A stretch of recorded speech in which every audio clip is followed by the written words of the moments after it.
Thanks for joining us for another episode of the Nonprofit Show.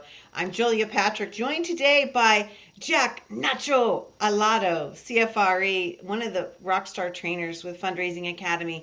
Fundraising Academy is super generous. They give us one of their talents every Friday to go over questions that come in throughout the world with people talking about the nonprofit sector, the ecosystem of it, problems they might be having. Sometimes it's a head shaker. Sometimes we don't agree on the answer. Sometimes, as Jack said, we might not have the right answer, and that's okay. So we want to welcome you. We also want to welcome all of our sponsors once again. Everyone from Bloomerang, American Nonprofit Academy, Your Part-Time Controller, Be Generous, Fundraising Academy at National University, Staffing Boutique, Nonprofit Thought Leader, and Nonprofit Nerd. If you would like to get to any of our archives, you can find us on Roku, YouTube, Amazon Fire TV, and Vimeo. You can also listen to us on podcasts, wherever you like to stream your content. This is something that our intrepid executive producer, Kevin Pace, started for us this year. It's really fun and super exciting. So again, we can accompany you wherever you may be on podcast format. Okay, Jack Alotto, I'm super excited to have you because I always am so intrigued by with what the things that you say and the things that you answer. Let's get going. Devin from Atlanta, Georgia writes in, while we did our 2023 strategic plan with goals back in October, good job starting early, we did not really create a method for tracking them with the board. Do you have any suggestions? Yeah, my first suggestion is your strategic plan is incomplete. Without a tracking mechanism, there's no Okay. accountability, there's no timeline, there's no who's responsible for what. So I would pull that strategic plan out and complete it. Accountability, when you start tracking your goals, am I achieving my programmatic goals or my uh, fundraising goals, whatever, that brings accountability. And accountability is one of the most important things we do as fundraisers, as nonprofit leaders. So you got to pull that back out and take a look at that and add that tracking mechanism, that accountability mechanism to that strategic plan. Mhm. It's Devin. It sounds to me like you did your goals. And I love, Jack, what you said, that accountability in measurements needs to be a part of a strategic plan. And goals in a strategic plan are two different, they go together, but they're two very different things. I've been on boards where, and you specifically write, create a method for tracking them with the board. If you have a board portal, this is really easy because that can always be front and center. It can even be on a dashboard. So every time your board members go in to that portal, they'll see it. But back in the day, I mean, I've been on many boards where they started every meeting with a giant, like 11 by 17 print off of what, the metrics were and passed it around for everyone to see and to report on and to understand with a strategic champion, somebody that's Absolutely. from the board that's not shaming anyone necessarily. That But technique, yeah. what that example you just gave, Julie, is perfect Mhm. because then it creates a culture of accountability. Yeah. And Yeah. that's really important for nonprofit organizations. Yeah. The accountability is not just for staff or fundraisers or social workers who are working in programs. It's everyone, including the board. Yeah, I agree. And I think sometimes what happens is, the board does this heavy lift and then they walk away and they're like, "Oh yeah, that's right." And at the end of the year, it's like we did it or we didn't. And yet the staff is having to deal with this every day. Hopefully, they're working in concert on this as well. Right. And that Oh. track when you're tracking your goals, and if you're not meeting your goals, think about the collective wisdom that can come with meeting that challenge that you're having in achieving your goals. When your board is involved and say, hey, well, maybe we should pivot here or do this, or the idea is that collective uh, cauldron of ideas may help you really start to really get on track again. Right, right. And I think, we all can agree that when you have a goal or when you have this strategic plan, it just makes for better management, better systems. It's tough and it can be hard and frustrating, but shoot, if you don't know where you're going, you're just going everywhere, right? That's right. The You know, strategic plans, fundraising plans, any plans whatsoever, that's a tool of management. You yeah, manage your organization based on those plans. And when you're not meeting those plans, that's that tracking part of the question that Devin asked us. yeah. Devin from Atlanta, Georgia. I hope this helped you. Because I think you're like what Jack said, you're there, but you need to go back because you're not quite there, right? So good luck to you, my friend. Hey, Sammy from Ithaca, New York. Ooh, it just makes me feel cold to say Ithaca, New York. Cornell, Cornell. Cold Cornell. Okay. Yes. Sammy writes, we're seeing more board members joining a lot of other boards. This is an interesting question. Do you think there should be a limit? Of course, we would start this policy in 2024 to make sure everyone is aware of this in advance. I gotta say, I work with an organization in my community. It's a chapter of a very large organization, and they do not allow their senior, like their board chair and their board chair elect, and I think like one other, I can't remember who it is, one other job description to be on any other executive committees or higher level boards Yeah. during their during their tenure. Yeah, I've heard this. I think the key here is to have board members sign a confidentiality agreement. Yeah. I don't really, I mean, if you really, maybe you're a board junkie and you have to be on, the ballet, the opera, St. Yes. Vincent de Paul, Jewish Community and Family Service. You want to be on all of them because you Yeah. really care about your community. Here's the thing, when you sign that confidentiality agreement, you cannot share donor information from one organization to another. You cannot say, hey, I'm on the board of the ballet and I just see that Julia Patrick gave us $10,000. Maybe you should be asking Julia Patrick for $10,000. Yeah. That's a no-no. And a confidentiality agreement must be signed. Here's the other thing, to protect our clients. I've served on boards of organizations that are working with marginalized communities. I had to sign a confidentiality agreement that I would not share the names of individuals who were benefiting from services or clients of the organization. It's just not good to do that. Right. To me, Sammy, I mean, Jack, what you just said is really magical because it kind of goes back to um, board policies, but also board education and just letting people know this is a practice that we assume, this is a standard that we maintain, and yeah, we need to kind of be thoughtful about that because Yeah. it's a tough thing. And I'm all for understanding what those policies and measurements are. I mean, if you worked in the for-profit world, you would know that if, let's say, for example, your company's doing research or product development, you can't share that, right? And that's kind of what's going on in the nonprofit sector, right? Right. So Yeah. yeah, I think we need to And be, the other problem that happens when somebody serves on a lot of boards, they're going to go to board A and they're going to come back to you and say, I'm on the board of the ballet and we have this fabulous thing that we're doing. And I think we should do it here. Sometimes that's a good thing, but sometimes that's a bad thing. yeah, There's not always that crossover between the good policies or procedures at one organization to another.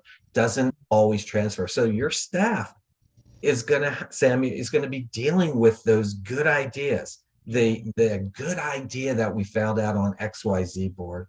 Right. Yeah. It's an interesting thing. I think one of the things that we're seeing is we're seeing people age off of boards. We're trying to build more board diversity. So, I mean, there's an opportunity here to get new voices and new types of people.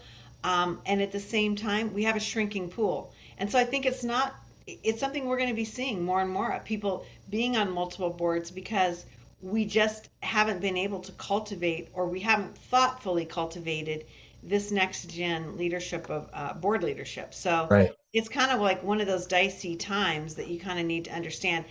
Devin, or excuse me, Sammy, before we move on to our next question, yay team, and understanding that if you're going to launch a policy, you launch it out, you let everybody become comfortable, and then you do a time set so everybody knows when it starts, because The thing about any policy you make for the board, whether it's this one or anything else, you have to give the rationale why you're doing it. yeah, And when you give that rationale, you're going to define the parameters of why you have this policy.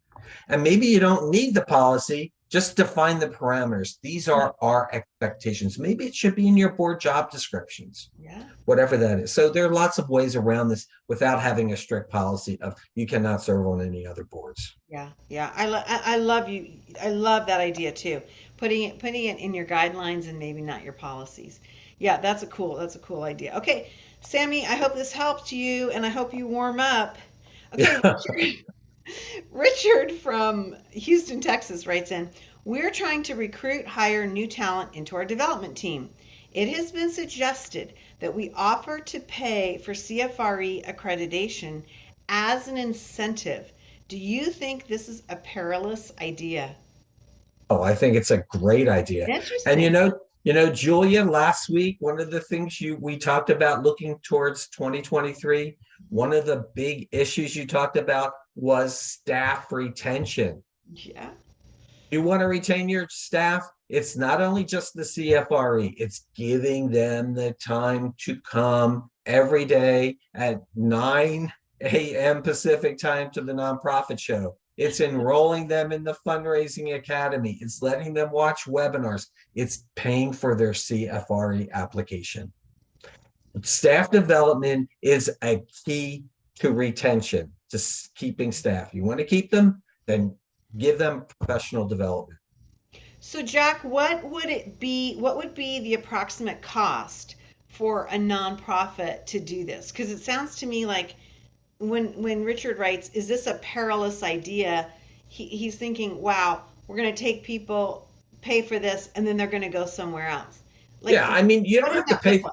Yeah, you don't have to pay the entire application cost. And I am for sharing it, giving them some buy-in. When they have to pay for part of it, then it Okay. then it becomes more that they want to succeed. They have some skin in the game, a Okay. dog in the fight, whatever metaphor you want to use. So I really do think it's important for organizations to say, we're going to support your application for CFRE. And if you're not an AFP member or another organization, it's like $800, maybe say, we're going to give you $500 towards that.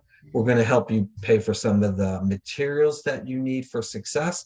The same thing goes for the Fundraising Academy, whatever the cost is.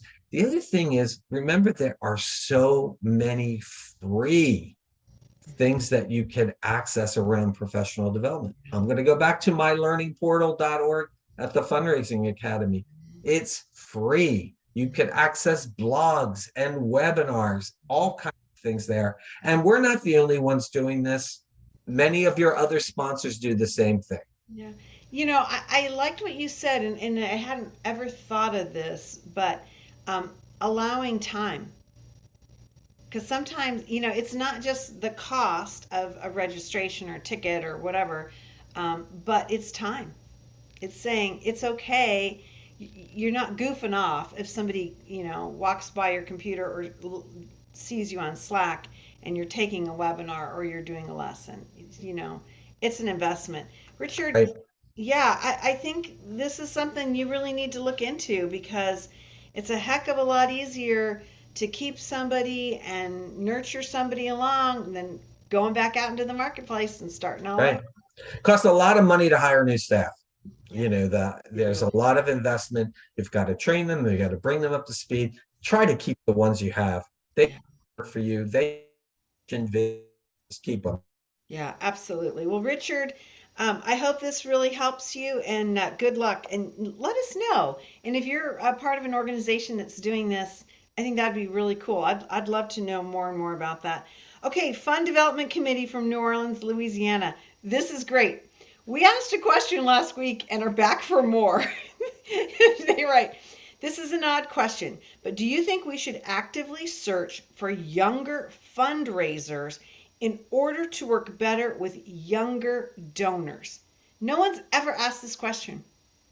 And I'll tell you what, it's sort of, when I think about this question, where does it go? Okay, so you hire younger, let's say millennials, to work with millennials. Do you hire men to work with men? Do you hire white people to work with white people? Where do you go with this? How Wow. does it end? I guess I don't like the rationale, and I'm not sure what the rationale is because the question doesn't say, but it kind of says that younger people can relate better to younger people. I got to tell you a story. Many years ago, I sat in a group of people, and we were talking about what a donor looks like. And one of the members of the committee said, "Well, men make all the gifts. Men make," which is totally not true. And I said, "That's not true. Women are the biggest philanthropists in this country." And you know what he said to me? "But men write the checks." And after the meeting, I said to myself, I'm never working with that person again. Yeah, And I think I told my supervisor, I can't be in. And I never did. yeah, So, I mean, what does this lead? Rather than ask this question, do you know what I would like you to ask? What makes a great fundraiser? yeah. And it's integrity, it's authenticity, it's the ability to develop a relationship, it's having values, it's focus on your mission, your vision, and your values. It's not your age, it's not your gender, and it's not the color of your skin. Okay, wow. Hair on fire moment for me. You know, I just immediately was like, well, hell yeah. I didn't even think of all those things that you just said. Um, wow, okay. I really appreciate what you said, Jack, and I think you're right because your first your first phrase is, well, where does it start and where does it end? Yeah, I don't know where it ends. What's very, down that road when the logic tells you that only millennials can work with millennials? yeah. Where does that take your Yeah. thinking? Okay, I really, really, you've given me something to think about. I really And appreciate this. and let me tell you, Julia, as a baby boomer, I'll talk to anybody. Well, Anybody. it seems to me that maybe the question is or the answer is to look more at like your marketing and communications and understanding what these different demographics are interested in. That whole know thy donor concept, like understanding what the donors want. Maybe that's the core of what an answer should be. Yeah. How about this, Julia? We talked about sometimes donor centricity is not the key. Yeah. I think that Yeah. we've doctrinated ourselves about donor, donor, donor. So we want to find fundraisers who relate to the donors on an age level. It's not always the way it should be. Look for the characteristics in that fundraiser when you're hiring somebody. Look at those characteristics, which you and I have outlined. Hmm. You know, authenticity, honesty, integrity, attention to values, having their own personal values, attention to the mission of the organization. These to me are so much more important than anything else. Well, and Jack, it goes back to how we started this conversation today in the green room chatter about the ethics of, fundraising, working with donors, not always doing exactly what that donor wants or is lobbying for, or dare I say, pressuring us to do if it's not right and if it Yep. doesn't meet with our own ethics and our own, morality, moral view of the world, for good or for bad, whatever it is. Having the strength of character to be able to walk away from that. It's a really interesting conversation and one that we don't have enough. But this question, interestingly enough, ties into that bigger picture thought. You have to, I think the question comes from a desire to be donor centric. It's at the bottom of donor dominance, all of those things, that broader question that you and I spent 15 minutes Yeah. discussing earlier, and how we've got to that power that we're giving them to even decide the age group of our fundraisers is not a good idea, guys. It's not good. Yeah. We have to bring some of the values that we have to them. They want to be a part of our organization. Let's share our values. And equity and diversity and inclusion are our values. Mhm. Let's bring it to them. Yeah. Very interesting. I mean, just off the top of my head, like I said, when I saw that question, I was like, well, yeah. But I really appreciate the lens that you've given me today. I would say that Jack Alotto, you bring me a different lens every day. It is really always a pleasure to see you come up on our booking schedule. I will admit to a lot of times I schedule myself in to be with you because And I'm I with love being with you. You're my gal pal over Zoom. I love it. Well, you always teach me something new, and you're fun, and you give me a different perspective, and that would certainly was borne out today. Jack Alotto, CFRE trainer, Fundraising Academy. Jack, before we let you go, this is the time of the year when you are doing CFRE training cohorts. Is that right? That's They're starting. actually January 14th is the first day of our study group. They could message me at jalotto@nu.edu or just find me on LinkedIn and I'll add you to the group. It's free. It's a wonderful group. I have 102 people, but I've had more than that, and it's a great way. Professional development. Even if you're not seeking a CFRE, you're going to learn a lot. Okay, so really quickly, what does this look like? Is it you? How do you operate this? It's via Zoom, and we are going to review those 6 CFRE domains, starting with prospect research and ending with ethics and accountability. Wow. Okay. And how long is So that? it's a 3 hour, it's 4 Saturdays for 3 hours. And you know what I love most about this? It's sort of like this community at the nonprofit show. We form a community. That's Awesome. what we have. And we see the same people come all, for those 4 Saturdays, and they bond even beyond that. That's what. Awesome. Okay, cool. Well, I'm glad I remembered it that this was coming up because I was thinking, wait a minute, I think this is like a New Year kind of thing. Then the exam is given when? So that participants pick when they take the exam, and they Oh, have a okay. 12 month to it. I Okay. always say I like for them to pick just February 4th is our last. Do it in February while the Okay. material is still fresh in your head, Okay. and really important. Awesome. Okay, great. Well, that sounds like a wonderful thing. And so check out Jack Alotto and his training group for his study group for the CFRE.